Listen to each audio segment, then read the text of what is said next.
Bonjour à toutes et à tous, vous vous en doutiez certainement, ce tour de la presse sportive sera consacré en grande partie au fiasco que nous a offert l'UEFA hier. Très attendu, le tirage au sort de la Ligue des Champions a tourné au ridicule. Certes, l'erreur est humaine, mais à ce niveau-là, elle est impardonnable, ce qui a fort logiquement provoqué le courroux de la planète football.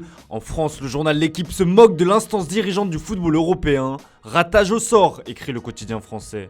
Pour ces huitièmes de finale, nos deux représentants tricolores, le PSG et le LOSC, ont tiré du très lourd comme le relaye le Parisien. Le Real Madrid pour les rouges et bleus et Chelsea pour les dogs. Le premier tirage offrait des retrouvailles de folie entre Léo Messi et Cristiano Ronaldo à l'occasion d'un remake PSG Manchester United, alors que le club nordiste héritait de Chelsea, le tenant du titre dans les deux tirages. Lille et Paris pas gâtés à l'issue d'un tirage chaotique, résume le Progrès dans ses pages intérieures. A noter que le tirage au sort des barrages de C4 a également eu lieu hier après-midi, et ce sera un rendez-vous en terre inconnue pour l'OM, comme le placard de la Provence. Le club phocéen devra se rendre en Azerbaïdjan pour affronter Karabag.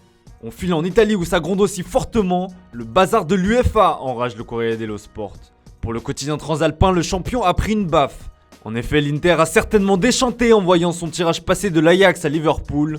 La Juve affrontera quant à elle Villarreal alors qu'elle avait tiré le Sporting dans un premier temps. Quel vertige des boules, s'exclame la Gazzetta dello Sport. Même son de cloche en une de Tuttosport qui présente les deux affiches de ses représentants avec un petit tacle à l'UEFA. Une farce de tirage au sort, peut-on lire.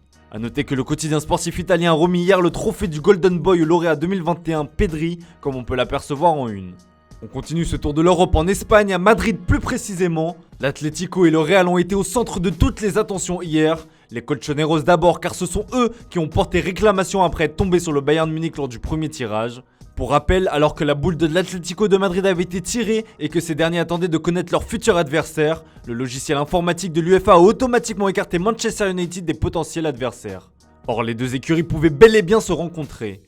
Et du côté des merengues, parler de colère serait un doux euphémisme. Le terme employé est plutôt celui de scandale, voire honteux comme l'écrit Marca avec l'UEFA dans le texte. Dans la même veine, tirage et bombe, lance As. Il faut dire que le premier tirage était plutôt clément pour la bande à Karim Benzema avec Benfica, du moins sur le papier. Le PSG sera assurément un adversaire d'un tout autre acabit. De son côté, le journal Sport parle de double bombe, car en plus du choc PSG-Real Madrid, l'autre géant d'Espagne, le Barça, a lui aussi tiré le gros lot. Pour espérer aller loin en Europa League, les Blaugrana devront d'abord écarter le Napoli, une affiche digne des huitièmes de finale de Ligue des Champions, sur le papier tout du moins. Parmi les pays qui ont perdu au change entre les deux tirages, le Portugal a connu des fortunes diverses. Le Benfica s'en sort bien puisque ce sera finalement l'Ajax à la place du Real Madrid. Ça reste néanmoins un très gros poisson compte tenu de la phase finale parfaite réalisée par la bande à Sébastien Haller. Pour le Sporting, c'est l'inverse. Exit la Juventus, bonjour Manchester City. Des sensations différentes pour les deux représentants portugais comme le résume Abola, mais le constat est le suivant, il faudra combattre deux champions. Une tâche qui sera assurément loin d'être facile. On ouvre une petite parenthèse avec l'agression qu'a subi Nicolas Otamendi, le défenseur de Benfica. Dans un communiqué publié hier soir, le club lisboète a expliqué que son joueur a été victime d'un vol à son domicile. Selon le Correio da Manhã, le joueur de 23 ans aurait été agressé et les individus l'auraient molesté avec une ceinture autour de son cou. Une agression qui fait également la une du journal Record. A noter que les agresseurs seraient repartis avec un butin estimé à 300 000 €. On souhaite bon courage aux joueurs et à la famille.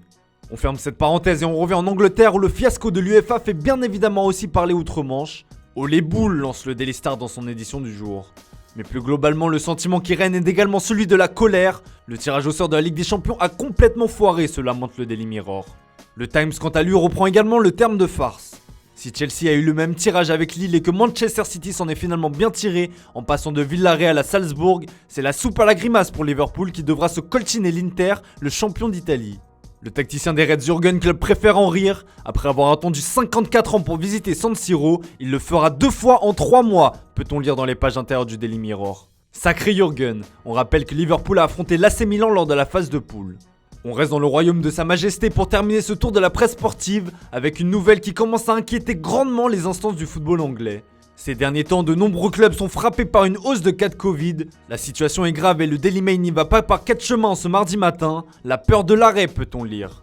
Le tabloïd anglais explique que les équipes de première division craignent que la spirale négative des cas de Covid n'interrompe la saison tout simplement. Et pour empêcher la propagation du virus, les protocoles d'urgence sont d'ores et déjà de retour. Dans un communiqué publié tard hier soir, Manchester United précise avoir pris la décision de fermer son centre d'entraînement. La rencontre face à Brentford ce mardi à 20h30 a d'ailleurs été reportée sur demande des Red Devils comme le relaye le Daily Express ou encore le Daily Star.